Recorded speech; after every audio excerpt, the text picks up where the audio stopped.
Welcome to the More Than Sports Podcast. I am here with part 2 of our episode with Josh Copeland, a Ohio native who spent his college career at the University of Buffalo. In the second part of our interview, we're going to discuss how Josh transitioned into college, some of the struggles he had with coaching staffs, injury, and eventually how he transitioned out of athletics and how he found a career of coaching and mentoring and lifting up others in the area where he had some of the same struggles. Thank you for joining. Let's start the conversation. Like they don't have this opportunity to get a free education for 5 years to do this. So it was a great moment, one I'll never forget. No, that's what I'm saying, because like you said, a lot of people play sports, man, play forever, man, but never have opportunity to kind of go through that process and actually sit down and sign that letter of intent, man. So I always try to get everybody's perspective on like how they felt, how their family felt, because like you said, you had your family there supporting you as well, man. Your brothers, your mom, like your sisters, like your dad. Like it wasn't just you out there. Obviously, you were playing the games, but there was a lot of support that went into it also. So they get a chance to, celebrate with you, and I think that's super cool. Right. It's like we, even though I'm the one going, but we made it to college, right? Like we made it to get a full scholarship, even though I'm the one going, but I wouldn't have been there if my brothers didn't push me at a young age in the backyard. I wouldn't be there if my mom didn't instill certain things. My dad didn't instill, you know what I'm saying? Like it just, so we made it, even though I'm going. Right. So it was a special day. Get to Buffalo. So you get there, you stepping on the field for those 2 days in the beginning, man. Like how was that? Like was you behind? Was you ahead? Like what did you think of the speed of the game once you got there? Man, it was a lot of fun, man, and the game was quick. Not necessarily the speed of the players, but the speed of how the recognition, playbook yeah, that was quick.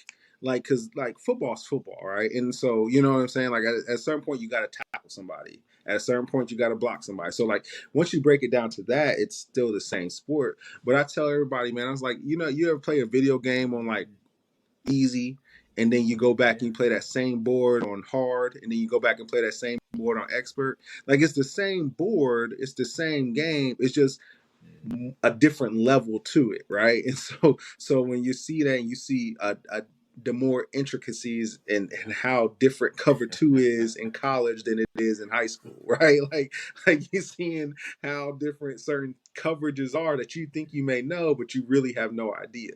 And how they change based off the offensive formation, and how they change based off of receiver splits, and how they change. So it was eye opening, but I absolutely loved it, man. I've never been one to kind of like back down from competition, no matter how. I've always been, if you're better than me, show me. And if you do show me, I got more work to do. So I've never been one to kind of shy from anything, no matter how slow, or I've never and it showed me how slow I actually was, because like I ran like a 4.7 playing safety, and some cats, man, from Texas and Florida ran track. I saw real speed. You know what I'm saying? I was like, oh, y'all fast, like y'all fast. But yeah, no, it was great, man. And so I played as a true freshman. Started 2 games, played on all special teams, was in the mix. Played linebacker and safety. Got recruited as a safety, went to camp as a linebacker / safety. And then, so I played both. So I was in both film rooms. I was in both sessions for a part of the year. And then I kind of finished out the year playing linebacker. We had a freshman he ended up being All-American, freshman All-American. So he was balling. And then we had some upperclassmen playing DBs. So I played as a true freshman, and I was like, oh, I'm gonna call my mom, like, Mom, this is it. I got 3 more years, and I'm buying you a house. Yeah, I was like, we good. Like we are good, because I got it. Like I'm playing. Like I'm playing, right? Like, when they used to do the travel list. And I was like, oh, I'm traveling this week. I'm traveling this week. You know what I'm saying? I was like, oh, snap. I'm like getting some in every special team. And I was like, okay, so this is it. And then So it was eye opening in the sense of you saw some real speed, you saw some real Yeah. strength, you saw some real talent. Uh, you know what I'm saying? Like it's different. And then people that come and that play, you're like, oh, you were Yeah. all state in Texas. You were all state in California. You were all state in here, and we're still Right. putting the pads on and like line up against each other. You know what I'm saying? Like, Mm-hmm. so it was eye opening in that sense. Right. But no, So did I you? loved Well, I every guess minute even of looking it. back now, like, do you think you kind of took that for granted coming in? Because a lot of people don't come in as true freshmen and not only have the opportunity to play, but have the opportunity to start a couple games. And then, correct me if I'm wrong, you also had a interception Hmm. in a game against Akron during I your did. freshman year, also. So, like, that's a lot of success early Yeah. on, because some people coming in as true freshmen, they may play not that much, not necessarily not play in all the games, not necessarily even start. And but you even Hmm. came in and played at a high level, because a lot of those freshmen that probably came in with your class, they probably redshirted, or even if they did play, they didn't play much. Yeah. So, like, even looking at that now, man, Hmm. do you maybe kind of not understand what's going on, or you just going out there and balling? It was more so, man. It was like I told you, like I've always been the one to like try to understand my role. And I knew, and I never went in with the expectation to start. I just wanted the opportunity, right? I just wanted the opportunity, and I knew if I got the opportunity, like I said, I wasn't scared to get in there. I wasn't scared to do, anything. And freshman, because I wasn't scared to make a mistake, because I was like, well, if I don't play, Yeah, like yeah. I'm kind of playing with house money now. You know what I'm saying? Oh yeah. Like I'm kind of playing with house money because I'm a freshman. I'm supposed to make a mistake, right? I'm supposed to. Mm-hmm. So I kind of played with a different freedom my freshman year because I knew that I could make, and I did make a ton of Yeah. mistakes, but the coach was like, okay, he's young, right? And so, so I kind of it was great to do that, but then I think I took that for granted because fast forward a couple years later when I'm an upperclassman and I'm making a mistake and putting a younger underclassman Mm-hmm. in, I was getting frustrated. You know what I'm saying?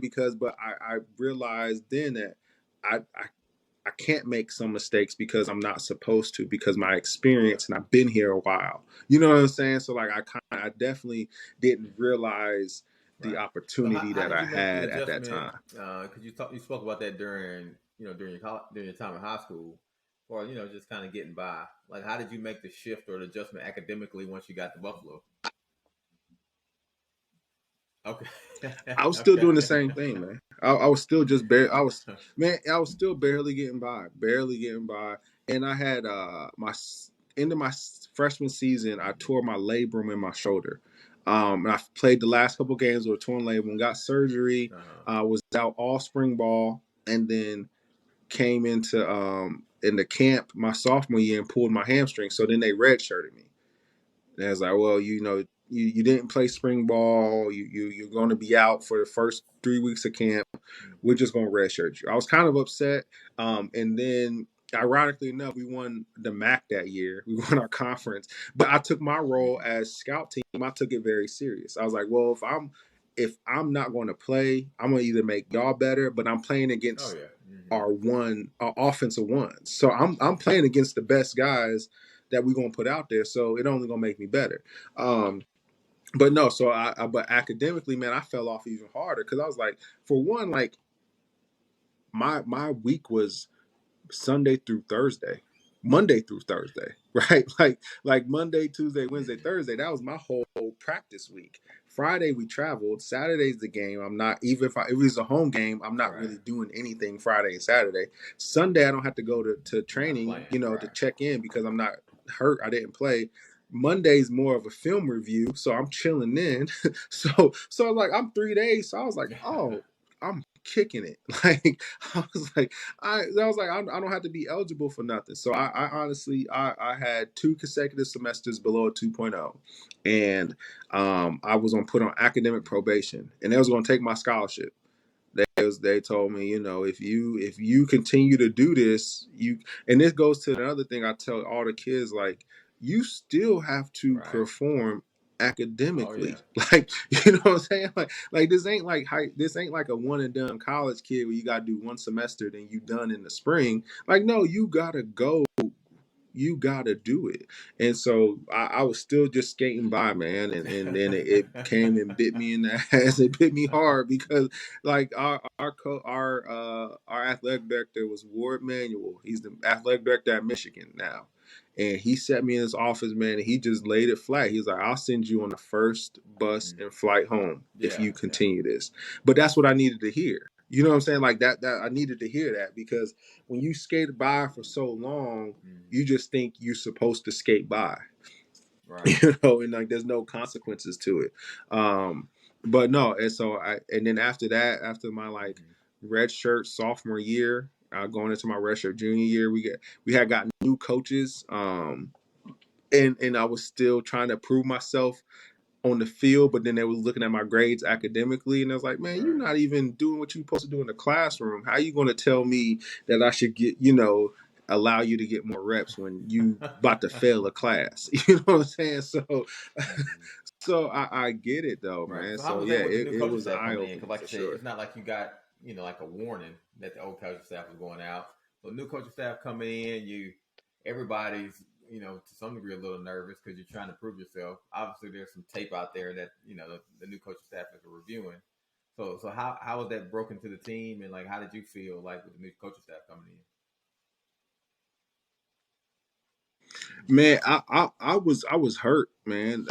And so I tell everybody my college experience. So I played linebacker and safety I played 3 years of linebacker and like 3.5 years of linebacker and 1.5 years of safety. I played safety my complete senior year, and a little bit of my freshman year. Then I played linebacker the rest. So I had my college career. I had played two positions, had two head coaches, had three defensive coordinators, and had six position Yeah. coaches. Mm-hmm. So every year was something different. From the fall to the spring, it was either a new playbook, it was a new coach, it was new this, new position, new that. So it was tough when the new coaches came in, simply because I was like, y'all, I was kind of frustrated at the old coach that left. He's a great guy. I love him to death. But I didn't understand the business aspect of it as 19 years old.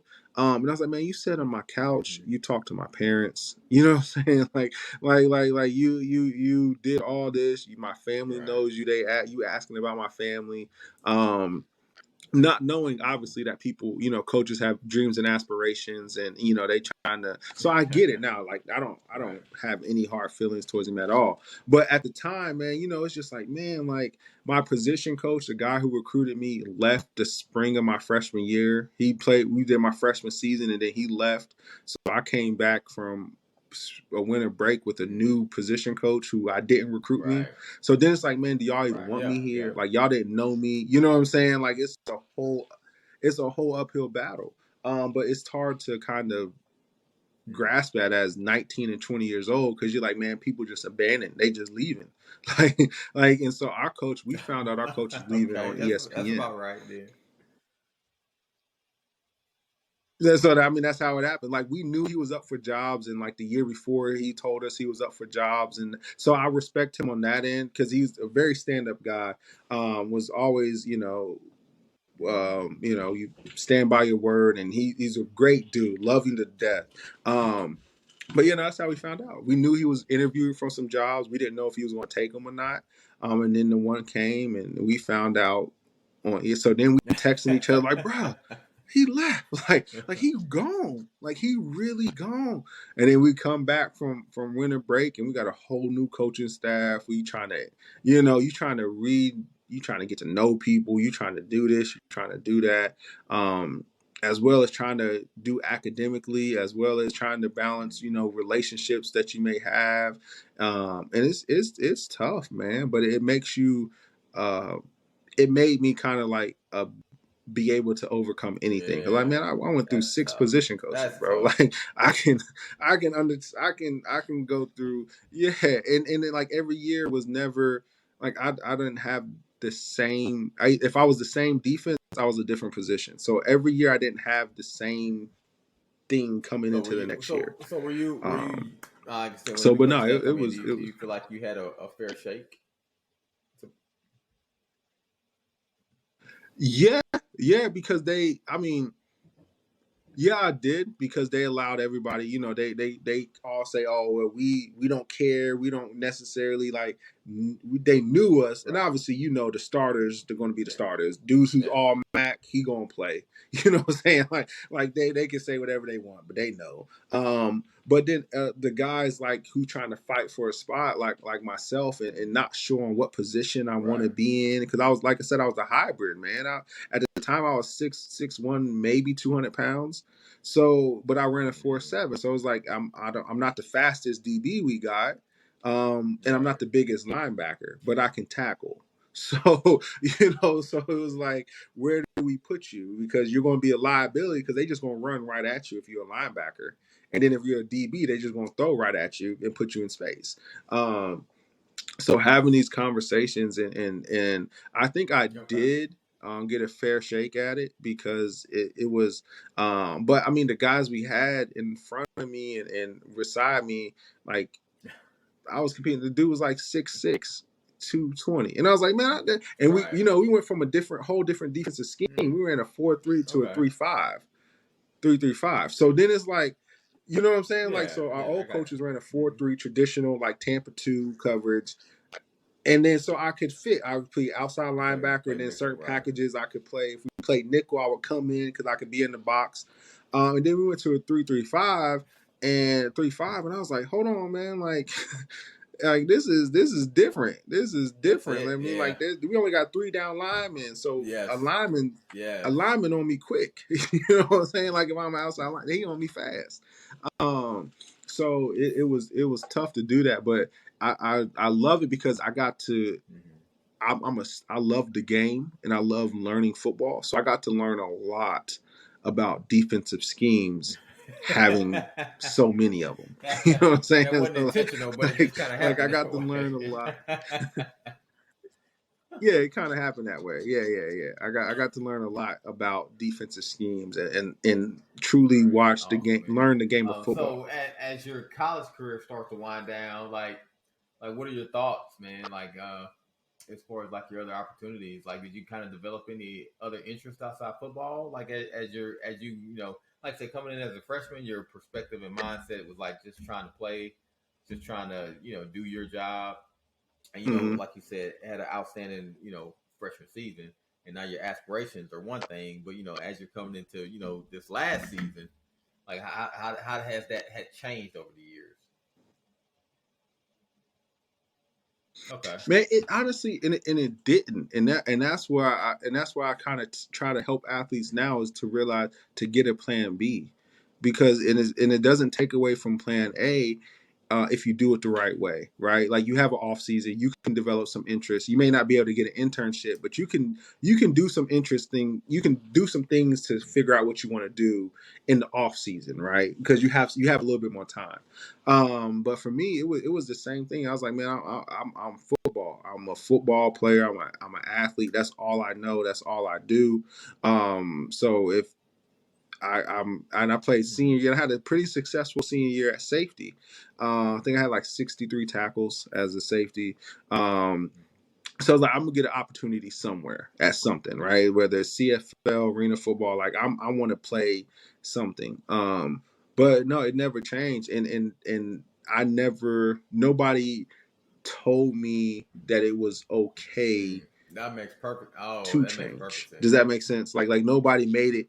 No, nobody made it outside. Like I said, my parents they let me know that football wasn't all, but they could only do it to a certain extent. Cause like y'all, to their credit, like I love them. I was like, y'all don't understand the mindset that an athlete Right. goes through when like I've done this since I was 6 years old, right?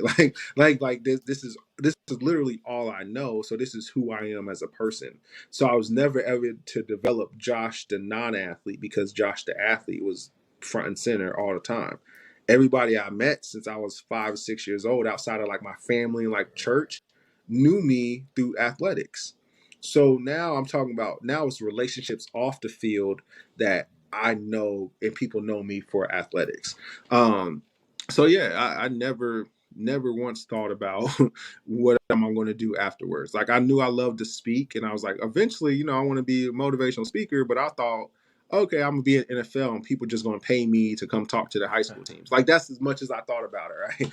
Like, but no, I tell people all the time, man, you have to develop an identity outside of the sport, because sports is the only thing that has 100% retirement rate. Like, everybody retire. like everybody, whether you a high school kid, everybody retired. And then you still got a long life to live after that. So, like, what are you going to do? So, yeah, to answer your question, So it was did the football, coaching football, staff football. have any conversations with you guys, I guess juniors and seniors that were looking for other opportunities to play outside of college? Like, what were those dialogue conversations with the coaching staff? Because obviously they have the pro days, um, you know, but Right.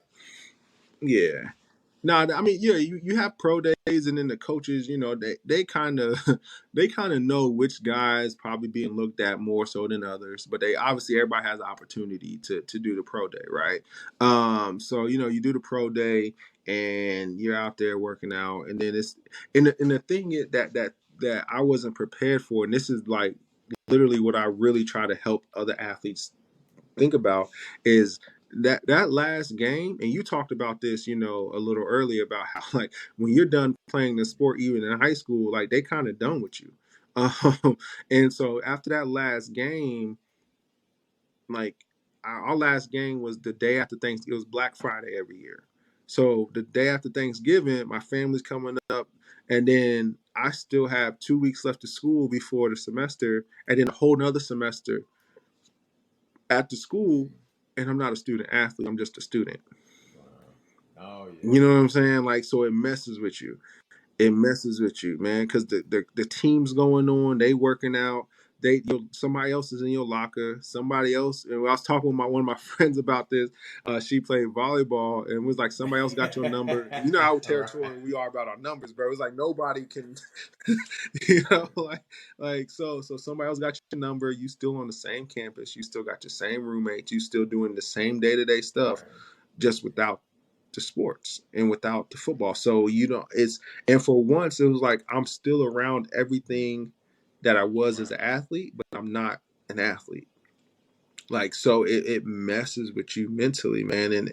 And nobody, in the coaches, they because they were so new, they was trying to figure out what they wanted to do. They was trying to figure out to get Oh their yeah, guys in. They was trying to go right, recruiting to get, you know what I'm saying? So like we were, and it wasn't like we were overlooked, but it was like, okay, you guys are kind of done. We're here if you need us, but well, like, and to that that's point, really yeah, it. like once that season's over Which with, the coaching rightfully staff, so. they're 100% focused on recruiting.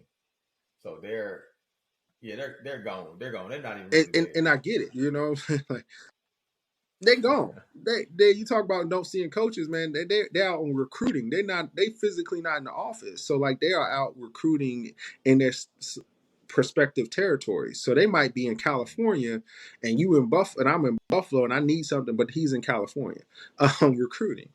So it's really a rude awakening, man. And nobody was able to ever prepare me to deal with myself when all I had was Right. myself. No, I agree. You know what I'm saying? Well, Like that.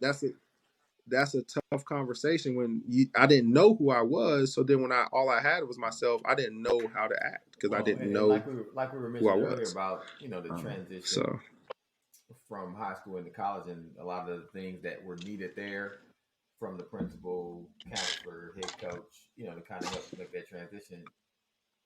It's obviously very similar, and obviously looked at a lot differently as a 17, 18-year old from now we're looking at maybe 22, 23-year olds getting ready to graduate. You're already hmm considered grown men and with experience, but no, like, to your point, I've been doing this since I was 5. I've been doing this since I was 6. So, I got 15, 16, 17 years of being identified as this athlete, and then one day it's just over.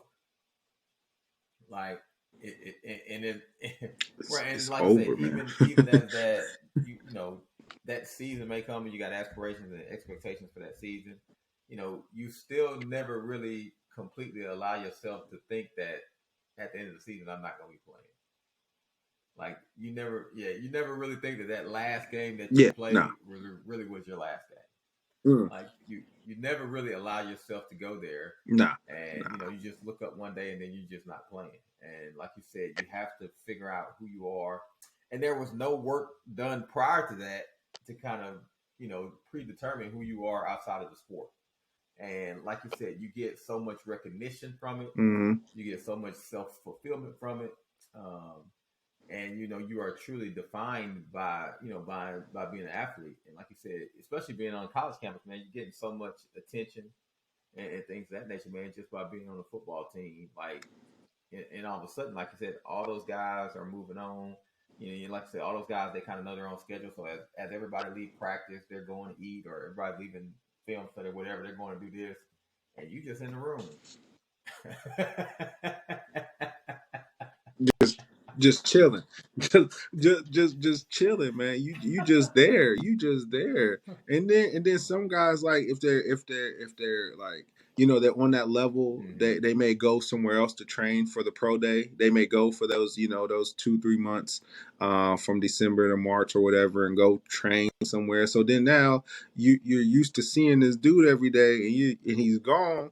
And then you used to walking around campus and going to practice at a certain time, and then that certain time hits, and you're like, man, what am I going to Right. do? Like the weight room, they're in the weight room now, so like Right. I can't go in there. You know what I'm saying? So what am I going to do, man? So yeah, it's a you're thrown into like reality very quick, and it's tough because as you move up a level, like you said, like you learn new levels of sports, you learn defense, you learn football in a different capacity, and then you're also different physically and athletically, because now your reaction time's quicker, right? So you reacting to things, and you feel like, and for me, I feel like I was at the peak of my athleticism, the peak of my knowledge of the sport, because I've been in college for 5 years. I feel like I could contribute in Oh some way, shape, or form to some team. Like I said, if it's not NFL, if it was CFL, whatever, and I had some workouts, but it's like at the peak of what yeah. I was always wanted for this my whole life, and now at the peak of it, when I Mm-hmm. should be wanted the Wow. most, I'm not wanted at all. Yeah. And that's what really messed me up, because I was like, 6 months ago I was literally wanted for this same Wow. thing that I can do now. Yeah. Like nothing's changed except for I got stronger because I was able to work out for 6 months. But like I'm still that person, and I'm still able to play this sport at a high level, but nobody's calling. So then you're like, a lot of athletes, we don't get Right. to decide Mm-hmm. when it's time to quit. And that's like, it's tough because you don't get to decide. Right. Somebody decides it for you 90% of the time, unless you're a professional athlete and you can decide to Yeah. walk Yeah. away. But Mm-hmm. even though sometimes those are forced, like, so I would say more than 90% of Right. athletes are told when it's time to quit, because either they're not getting a Well, and I call think that or was they're a not, very interesting getting point that you anything. had, as far as like you said, from the time you started playing sports, and that's most athletes, like you were always the best. You were better than most people you played against. Hmm. And it wasn't a option or even a forethought that you were not good enough to compete, and if not, dominate. At times when you played the game. But to your point, at this point when you're making the transition, trying to go to CFL or NFL, things of that nature, and that's a sobering thought. Like I said, I know, man, I could even think about like not even wanting to go there mentally. That after 15 plus years of work, your very best is not good enough. It's not good enough, man, and like not good enough at all. But it's like, if you would have had that, how like you go to college your freshman year, and then you're like, man, if I would have known half of what I know my freshman Yeah. year in high school, I would have been killing, right? Like you know what I'm saying? Like, it's just, so now it's like, man, I'm at the peak of everything that I've worked Mm-hmm. for. I did everything everybody asked me to do. I did everything that everybody said I should do to get to this point, to get to the next level. And I did all that. I am here now, and now I'm not Yeah, good yeah, enough. that's it. Because That's that's what it. it comes down to, right? That's literally what it comes down. Like is you just not good. If you was good enough, they would have called, right? So it's like you're not good enough for something that you've been great at your whole life, and all of a sudden now you're not good enough, Right. and you never been told that. So, and it's not like you're overconfident, you're cocky. You just like at a certain to get to a certain point, you have to have Yeah. so much confidence in yourself to even get to a certain level, and then just naturally, right? And as a competitor, you think that if I don't think I'm the best out there, I shouldn't be out there. Whether I am or not, that's set to be seen. But I think I can compete at anything. And then to be like I'm not wanted when I should be wanted the most. Well, no, I mean, obviously, it Really, really messes with. messed with me. I think it messes with every athlete, and even the ones that do go in and play professionally, and whether they play 4 years or 14 years, and then that it comes a time where that phone doesn't ring, and like you said, Right. it's hard to make that transition because, like I said, we're not mental. Firstly, mentally, we won't even take ourselves there to some degree. Like it's just it's hard. It's hard mentally to go there because Mm-hmm. like we had so much success doing it. We're like, well, I know the blueprint. Let me just let me just follow the blueprint, and I will find success out of the blueprint. But to your point, like 90% of the athletes, man, it's not up to them.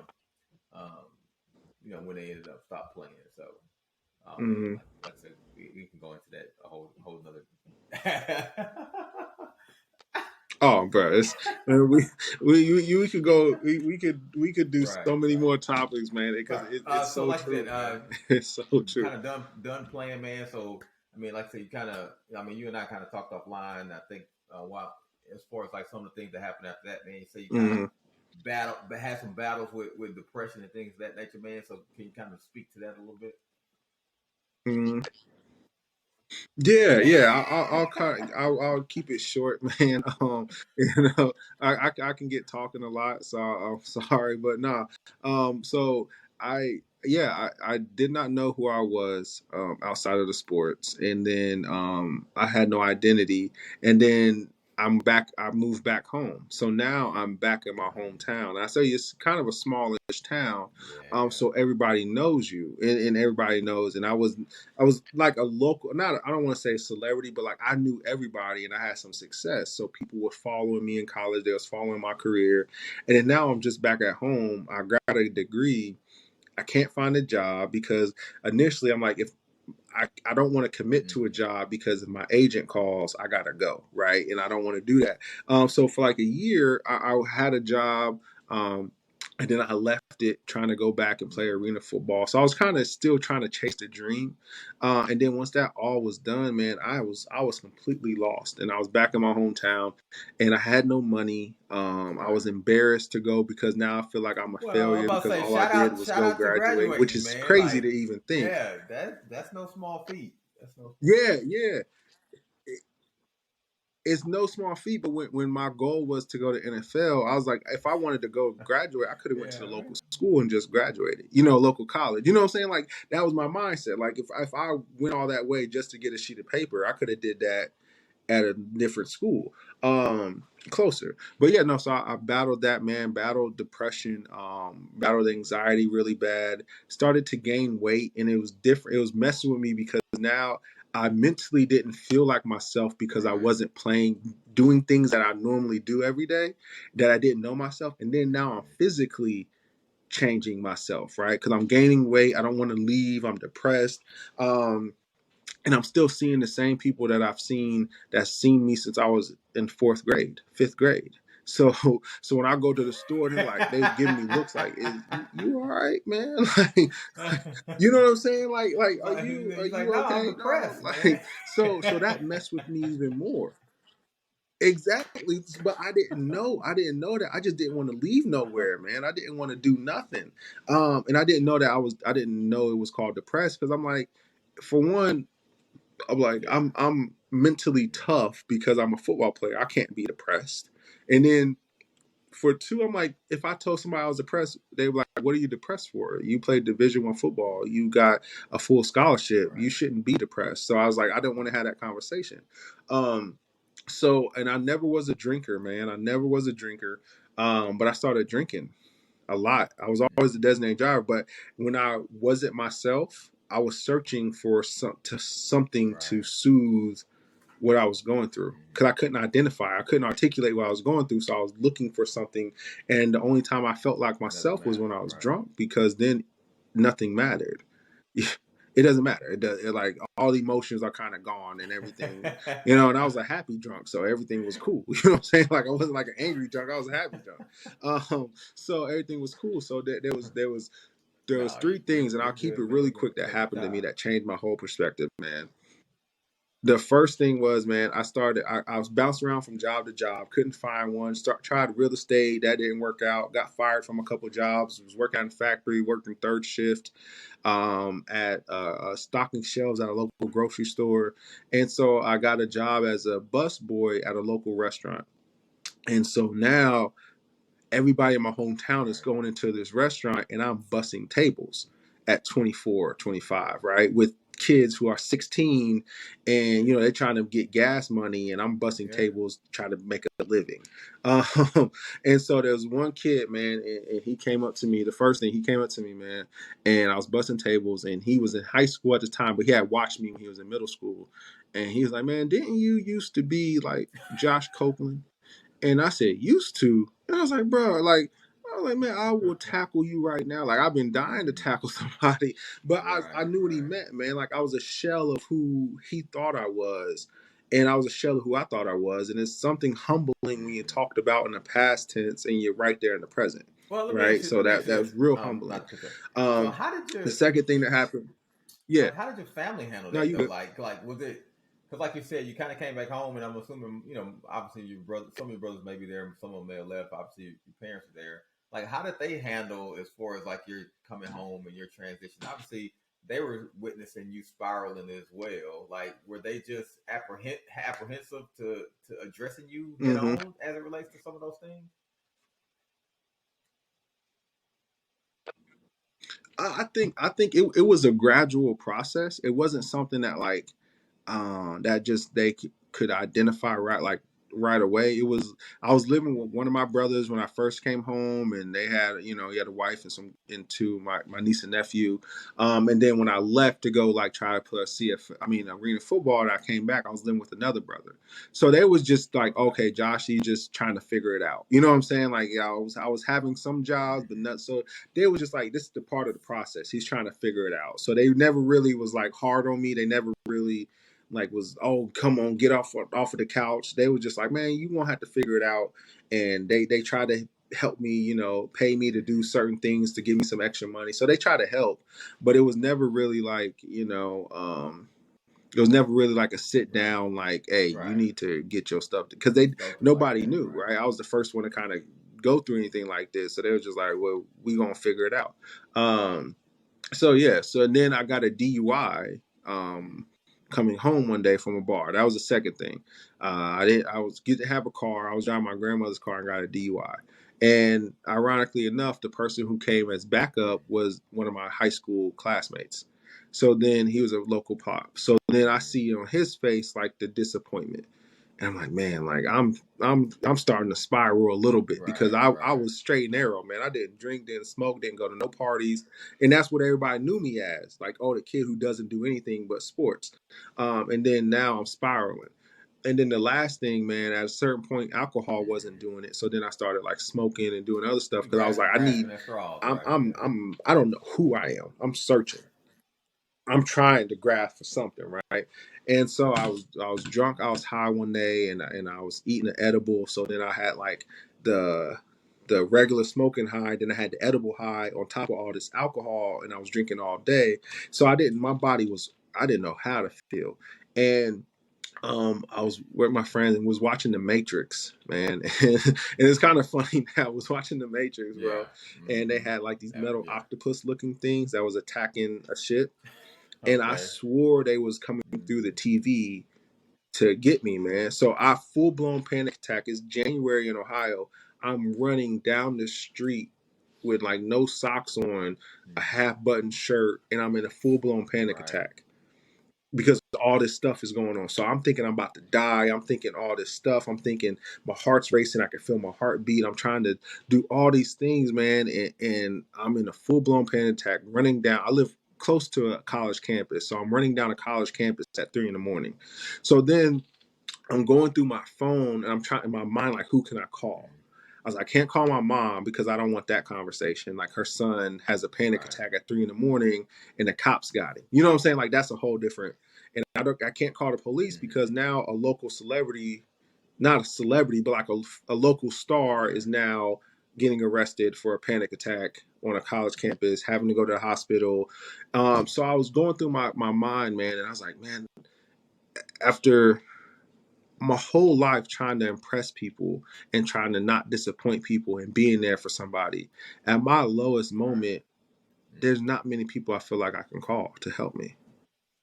And so that kind of, and I was able to call one of my friends from Buffalo, and like she kind of talked me home, but it was a crapshoot. She was like the last option because I was like, I don't know if you even gonna answer. It's 3 a.m.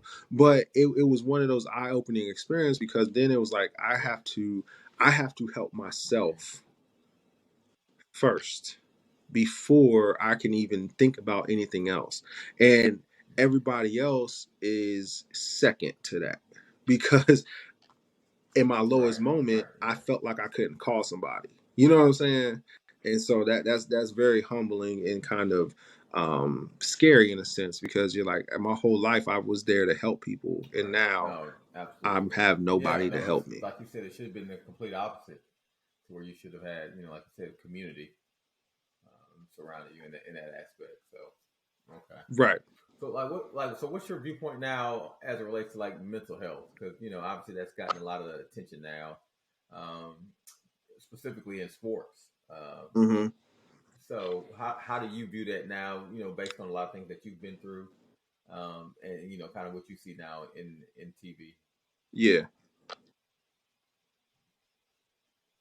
man. I think the conversation that they were having is great about mental health, about men and mental health and African American men and mental health. I think it's a conversation that needs to be had. But I also think that a lot of times it's, and I hate to say this, so like bear with me, but like sometimes when somebody sees something going a trend a certain way, certain people abuse it, and then it makes it not so much of a great topic, right? So when I say is like people who's using mental health days and like taking a day off of a game for mental health and they really need it, that's helping them. But some people are using that as an excuse, you know what I'm saying, to kind of get away with or get around certain things. And so I think there has to be a balance of when you use, but I love the conversation and we never had these conversations before. So I'm all for mental health. I think especially all the pressures that athletes are under, and not just athletically but personal life, and people forget that like professional athletes, they're people. So like they go through things on a daily basis outside of their sport. They may have relationship problems. They may have problems within the family. They have a kid and they have all this. And like some people, they're athletes. They have a kid on a Saturday and then they're playing on a game on Sunday, or they're playing the game on Sunday and their wife's in labor and they're rushing to the hospital afterwards. Like that messes with you mentally because you know what I'm saying, because you're like, man, I can't be there. So I'm all for the conversation, and I'm all for people doing this, but I would tell anybody, man, put yourself first. Be selfish in moments. And I always say this when I speak. I say this a lot. I always say be selfish in moments so you can be selfless for a lifetime. The perfect example was Harriet Tubman. She ran away, freed her slaves, came back to get her friends, family, and loved ones. But in the moment, she had to be selfish and she had to save herself first. And so that's what I would tell anybody else. Save yourself first. Figure out who you are. Figure out what you need. Have open conversations about how you're feeling, because you know your body. you know when you're not feeling right. You know when something's off. Yeah, Have that's open why conversations about our it and first get help. Harriet Tubman reference on the podcast. So,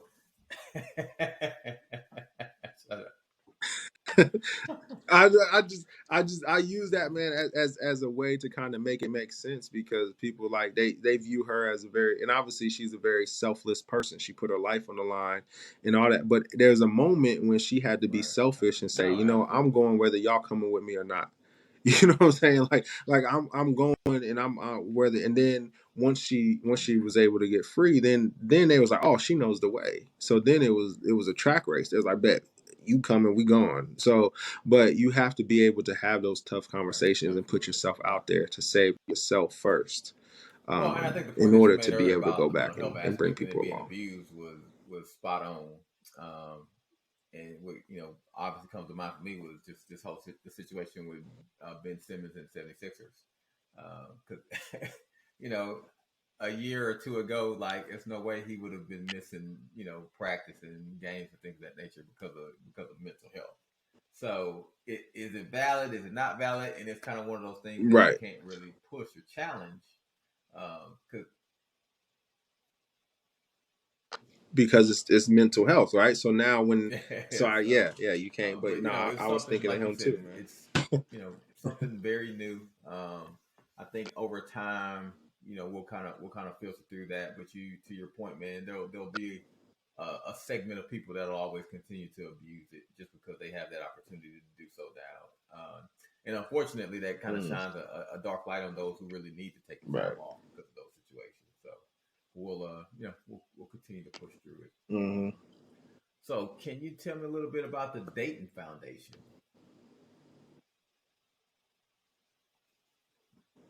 Yeah, man. So that's crazy, man. You really did some research, man. You really did some research. Yeah, man. So I'm on a board. I'm on a board member of. It's called the African American Community Fund, and it's ran through the Dayton Foundation. And what the Dayton Foundation is, it's basically it's one of the only ones I think that kind of does what it does in the country, or one of the few. It's just a foundation where different people open up charitable funds, and it's homegrown. So people in Dayton can open up charitable funds, to help grow and do things in the city. So, and I golf Okay. now. So I started golfing about 5 years ago. I absolutely love it. I golf all the time. And so I started a charitable fund. It's called the Melanin Golf Club. And for those that don't know, melanin is the pigment in the skin that makes you darker Right. than Right. everybody else, right? So just in a nutshell, you know what I'm saying? Like that's just the stuff in the skin that makes you darker than everybody else. So just without getting too technical. So that's why I named it that. And it's to help minority, it's helped to grow the game of golf in the minority community. So we're accepting money, we're accepting donations, golf clubs and things to help Expensive. just cut the cost, because golf's expensive, and historically it's been a traditionally white sport, only for the wealthy of the people. And so people, if you don't have the money to play, you can't, and it's very expensive. So we just trying to cut the cost of that, do some tournaments, sponsor some kids, and do other things So like that. through So that, that's have kind of have you where seen that comes from. positive reception and traction from the Melanin Golf Club and some of the stuff you're doing with the Dayton Foundation? Yeah, and so I literally just Okay. started that foundation. I mean the funds, the charitable account, like a week ago. It's been talk. I've been trying to do it all year. I just didn't know which direction I wanted to go. I was trying to do a nonprofit, and then I saw all the paperwork and everything that had to go into it. And what the Dayton Foundation does is it has all the infrastructure there, so they handle all the write-offs, they handle all the tax paperwork, they handle all the things. So I can still Right. help my cause without having to be my own nonprofit, right? So they kind of help that process. But no, I've so far I've gotten a lot of positive feedback. I'm a member at a golf club up here. It's kind of like right smack dab in the hood, but it's a beautiful golf club. It's a country club, beautiful. I mean, beautiful golf club. And my mom grew up with 2 blocks away from it and never stepped Awesome. foot on the grounds until I became a member. So it's crazy. Yeah, it's crazy how that happens. But no, it's been a positive feedback, and golf is a great game. It's a lifelong sport. And you know, I'm in conversations with people that I wouldn't normally not be in the same room with. You know, like I have people who are, you know, I golf with people who are CEOs of companies who have millions of dollars and who are very successful at real estate and all this stuff. And I wouldn't normally have a conversation with them because why would we be in the same circle? You know what I'm saying? Outside of this. So I'm trying to expose the younger generation to that. Yeah, and that's a good point. To that And I'm just experience, talking if about you as it will. relates to access, because it's kind of crazy how a game will give you access, Yes. and to that point, like something like golf or maybe even tennis, like for whatever reasons, and one of the primary reasons you spoke of is cost. For tennis and golf are two of the most expensive Mm-hmm. sports to play. A lot of the times we never had access to it because we just didn't have resources.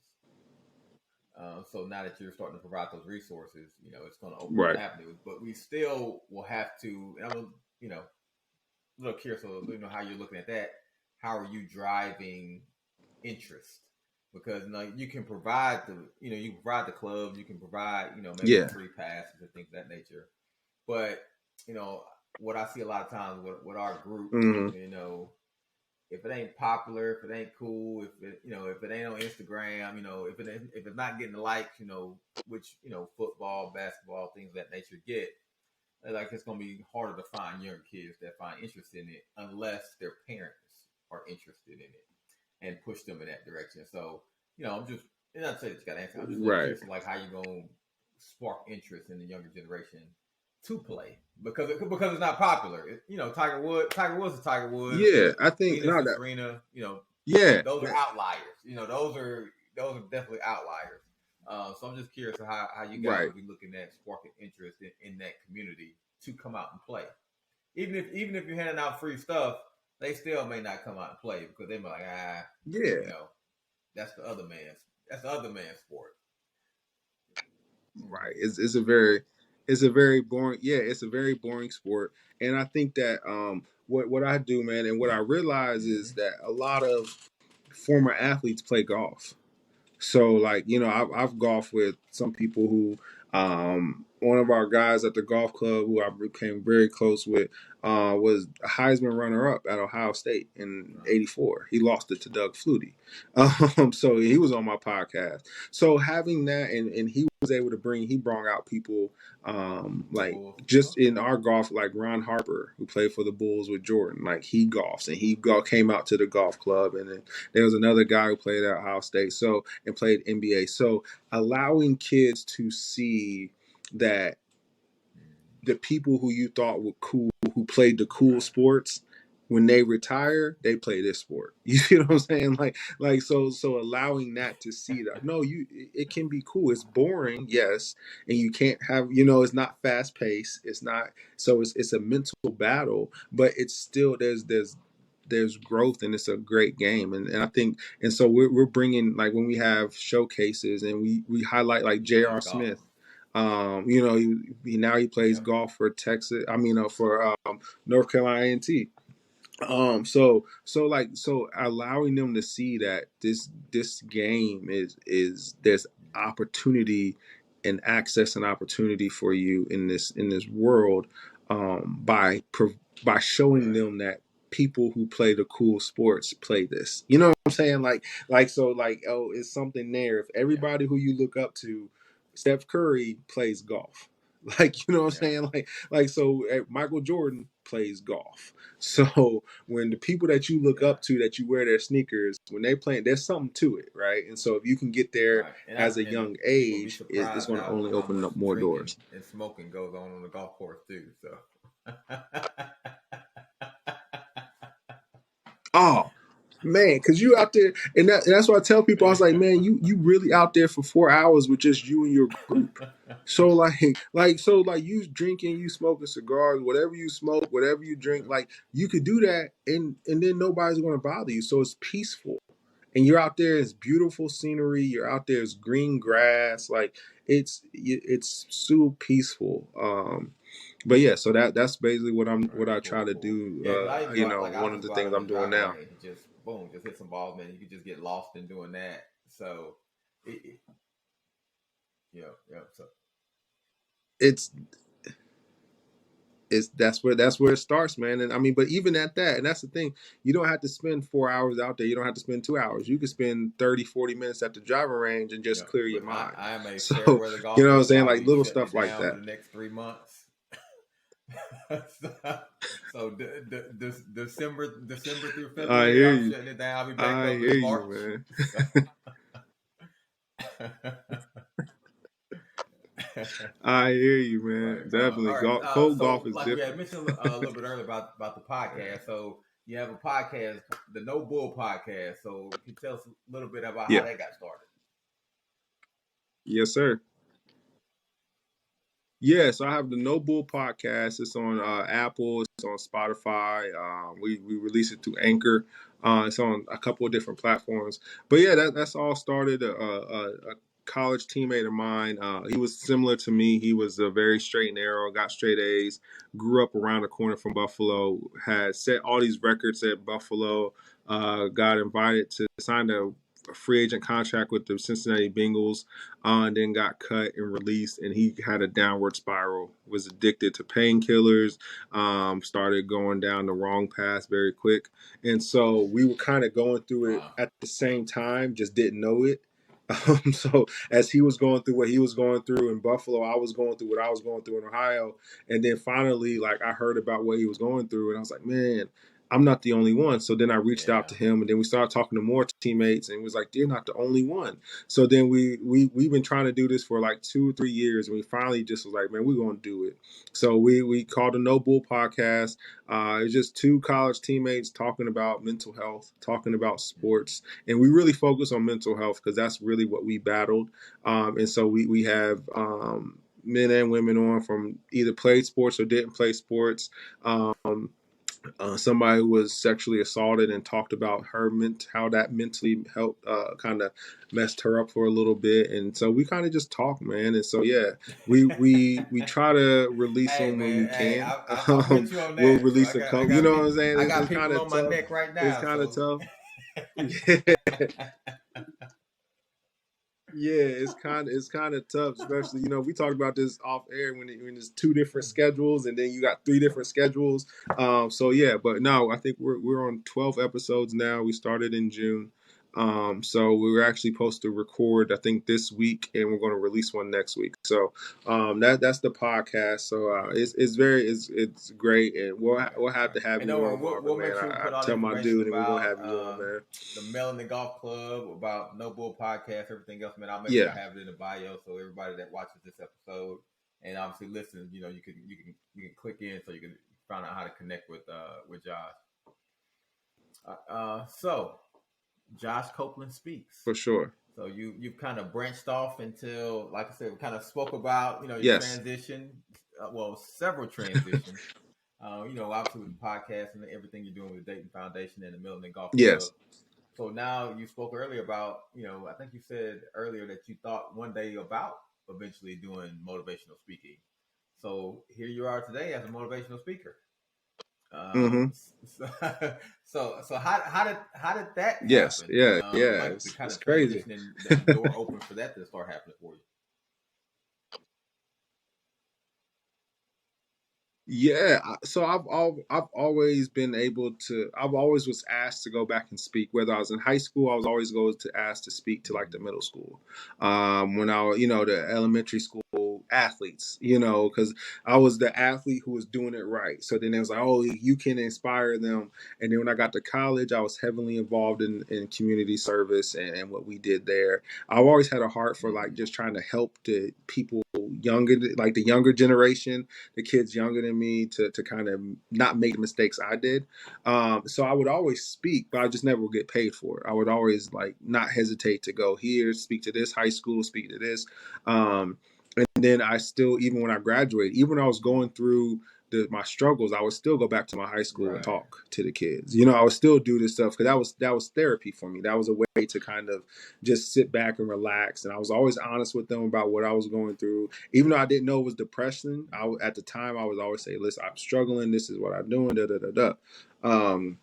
And then I started speaking a lot more just throughout. And then finally, I went full time this past January with it.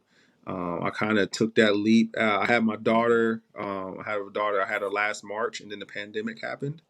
And then, she was born March 8th, and Ohio got shut down on March 9th.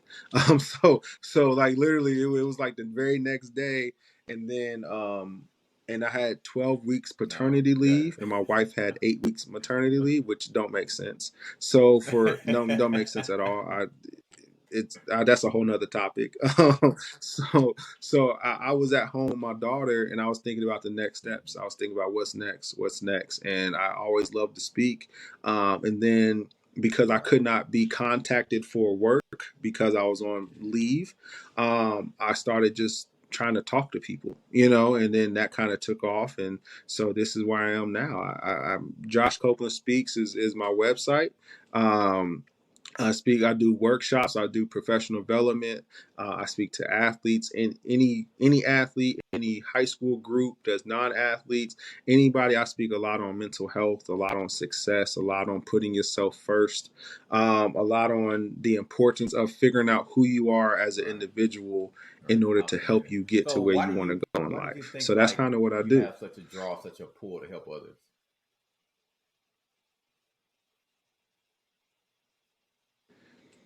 I think I mean I've always been wanting to give back, and I don't know where that stemmed from. I don't know, but I mean ever since I was a kid, I've always tried to give back and help people, and I always wanted to. If I knew any information, I was always trying to share it. I never wanted to hold any, and I never held anything in. Like whether you take it or not, this is what I'm learning, and this is what I learned because I take people. I've always looked for people for experiences. So if you learn something, I'm trying to learn from you. So I'm trying to learn from you. Either whether I use it or not, I'm trying to learn from you. And so I've always been trying to help people just become a better version of themselves or become who they truly want to be. So I've always done that, and this is just another way for me to do that and make money while I'm doing it.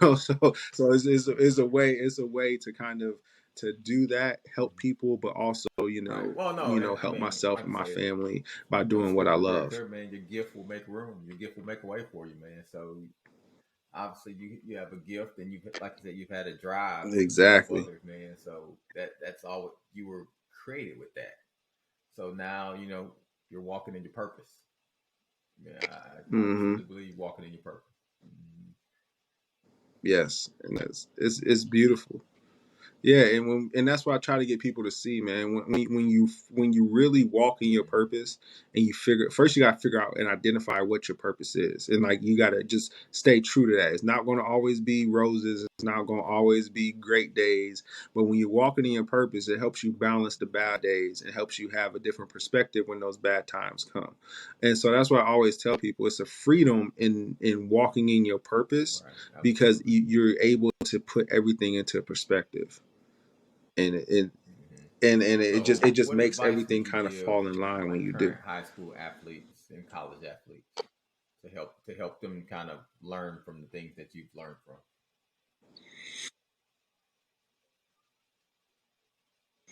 I would say for first one, be selfish. Be selfish. You're not going to let anybody down.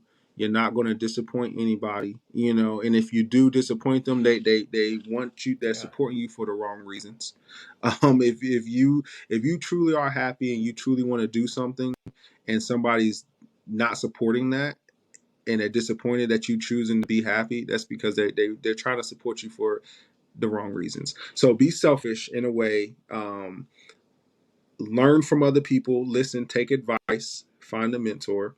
And then I always tell people, and I always find a hobby outside of school, outside of your sport, And outside, if you have a job outside of what you do as a job, find a hobby.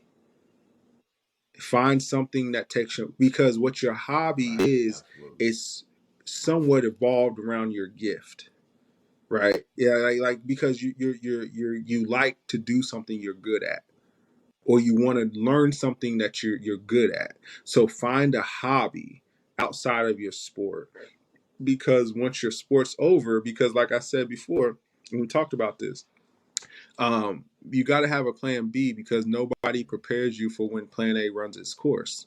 So what happens when you truly have succeeded and you truly accomplished everything you want to accomplish in sports, Right. and then you're still living 50 or more years of your life. You know what I'm saying? So what happens then? What happens? You're going to be a non-athlete longer than you are an athlete. So what happens when that happens? So yeah, Right. Well, I be want to. selfish, I got a follow up question and get on a that hobby. second point that you said That's what I would tell you. about about getting a mentor, No worries. because that well, I'm just saying, like, because we've had several conversations Yes. with Oh, several yeah. other Get a people I mentor. have, and even in the church platform, like, because a lot of people say get a mentor, but like it's not that easy. So right, right, because Yeah. like it has to No. Yeah. be Yeah. It's you're right. It's mutually not. You can't just. agree, it has Yeah. to be mutually acceptable as far as both parties want. The mentor has to want to has to want to Mm. mentorship with the mentee, and the mentee actually has to be in a position where they're asking and looking, and after, and obviously realize that they need a mentor. So, and it's kind of a tough question, to kind of put on the Hmm. spot about, like, like how would you, well, like, what type of an advice? No, Because you're like I said, good. I've asked this question more times than I can think of the last 2 months. Like, how would you advise these Yeah. athletes to find mentors? You know, no, well, I'm just saying, because how would Yeah. you advise them? Because like I said, a lot of times, No, go ahead, because that's a just great this question. generation, they're a bit more. It seems like each generation is a bit more prideful as it relates to some of those things. But those that are in a position Hmm. that understand that they need other people that have been to where they're trying to get to and can provide insight and direction to the things that that they need, that they desire, and that somebody that can help them maneuver through some of the issues of life, transitioning through high school, transitioning into college, and through college into life. There are a myriad of people that have been through that can provide advice, like yourself, to a lot of people out there. So how would you advise the mentees to seek out those people? Because from their aspect, it probably can be kind of intimidating to come and Hmm. ask somebody to mentor them. Because if you Right. and I'll be honest, a lot of times when somebody Right. asks you to mentor them, they don't really know what all entails in that. Because if you ask somebody to mentor you, you got to open up the bag, like Yes. you got to let it all out there and allow that person to actually mentor you in every aspect of your life, not just professionally per se. And obviously you guys will have conversations Hmm. as it relates to you know what's acceptable, not acceptable, things of that nature.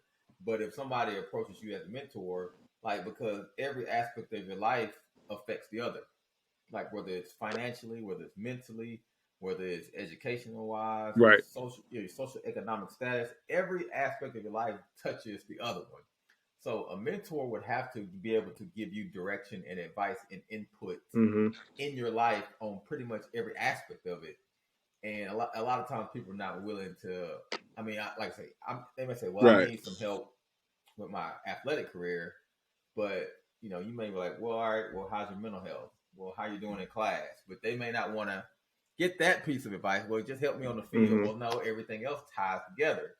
So, and I guess I'm kind of going to going attention, but Right. I'm just saying, like, how would you give advice to somebody that would be looking for a mentor of how to find one?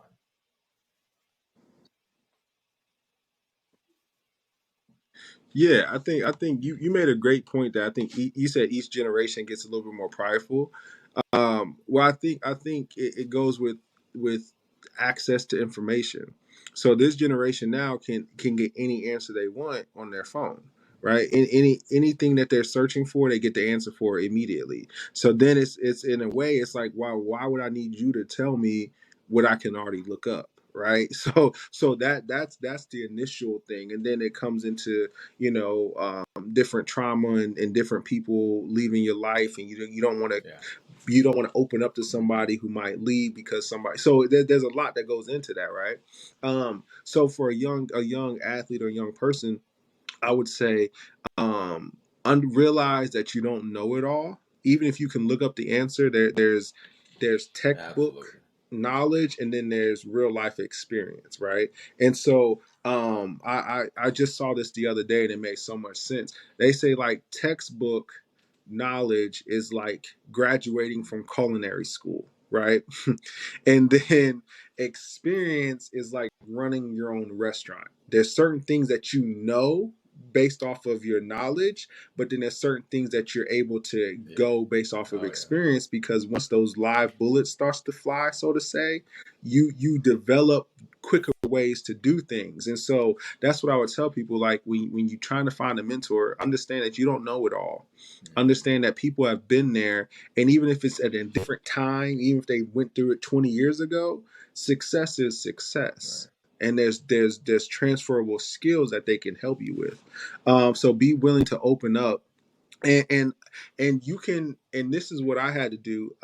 I never went to somebody and just said, I want you to be my mentor, because then it's a lot of pressure with that right away, right? It's a lot of pressure, and they may not be wanting to do that right away, right? So I would say just start asking questions. Find somebody in a field that you're interested in, or that you think you want to do, and just start asking them questions about how they got where they got, right? And then let it grow organically, because not everybody's meant to be together. And I hate when people try to force somebody to mentor somebody, and the kids like, no, I don't need no mentor, then they automatically shut, right? It's like a closed door. But be organic with it. Ask people questions and start small. Start with, okay, how'd you become successful? What would you do if you had to look back and you're my age? What would you tell yourself? Little things like that, and then start to grow the conversation. And then from there, then it becomes, okay, now I'm asking you a thousand questions about sports. Let me ask you something about life. Or the mentor would feel comfortable enough, hey man, like I know I helped you out with here, but how is school? But if you just go straight from, I'm trying to mentor you in every aspect of your life, that's not going to happen, because some kids, they don't realize they need help in every aspect. So it's kind of, you know what I'm saying? So it's like a slow, organic, that's good. way That's to good. do it. And Absolutely, man. that's Start with baby that's just steps. what works for me. Start with baby steps. Start with baby steps. Start asking baby questions, and then maybe once a week, maybe whenever you see them, and then just grow from there. Because what happens, and this is what I realized, and I used to, work for a mentoring program, is that the mentee, they don't open up right away because they want consistency. They haven't had consistency in different aspects of their life, so they want consistency. And so consistency builds confidence. So the more you're there, the more confidence the mentee will have in the mentor, and vice versa. The more the mentee shows up now, the more the mentor is going to be invested. And so start with consistency and just ask little questions, and then the consistency builds confidence, and then the confidence builds to actual a mentor mentee relationship. That's that nugget. Yeah, we'll take. Yes, build that trust. All right, man. We'll get you out of here, man. I got a Man, couple quick trying, hitters, man. quick questions for you. Okay. So who is the best player No you've worries. ever I'll be played quick with them, man. against? Against All right. Ray Rice Oh, and RG3, all as right. far as football All wise. right. Yeah. They just What is your Ray most Rice and memorable RG3. game?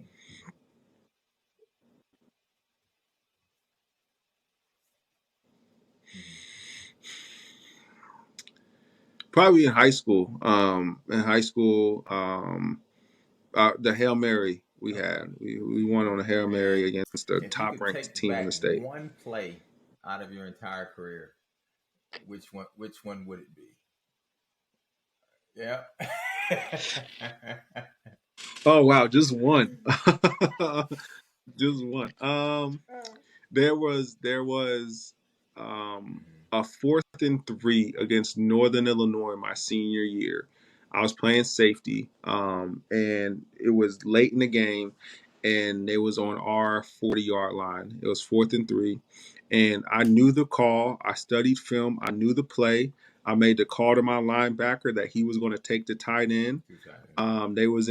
They had regular 12 personnel, so they had 2 tight ends. I told him that he was going to take the tight end if he goes up the seam. I'm going to take the running back if he goes into the flat. I messed around. For whatever reason, I jumped on tight end. Running back went to the flat, got 5 yards. They got the first down, extended the drive, and ended up winning the game. Wow.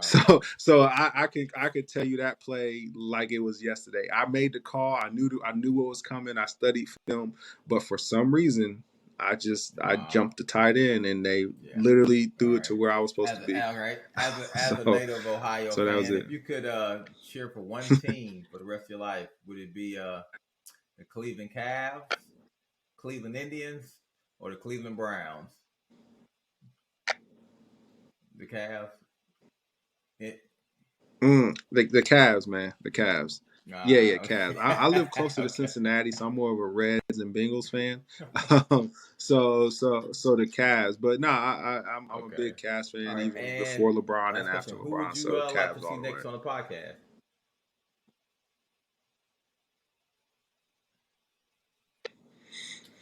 Oh man, either one. On yours or mine? Yeah. No. On yours, man. On yours, because I was listening in, man. I really love what you do. So really, anybody you get on, there's nuggets that could be had, man. And so I would anybody. I mean, I can send some people your way if you want, but really anybody, man. And same for me. I know right. I don't really, have a wish list of people, that I just anybody, because I really feel like you can learn from anybody at any stage in their life. Right. So I come from that approach. But yeah, anybody, man. So that's kind of a weird generic answer, but that's how Copeland, it is. Like I said, we will have all of his information in the bio, man. He's actually doing a lot of great things, trying to help a lot of people out there. So Melanin Golf Club, Josh Copeland speaks. We didn't get in to learn to cope, but helping athletes. Yeah, but no, it's the same thing. Helping athletes. That's all, man. And catch up with Josh, and obviously follow his podcast and everything else he's doing in the Dayton area. So, Josh, no man, thank you for coming on, man. I had a great time. Hopefully, you enjoyed it.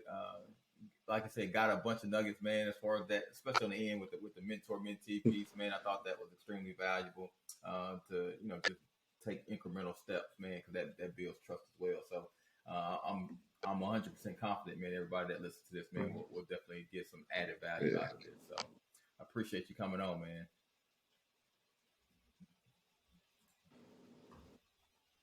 Man, thank you, man. Like I said, Marv, I love what you do, man. I'm glad you reached out to me, man. I truly appreciate the opportunity. You all stay strong, man, and be blessed, man. I truly appreciate it. Thank you. Thank you for listening to the More Than Sports podcast.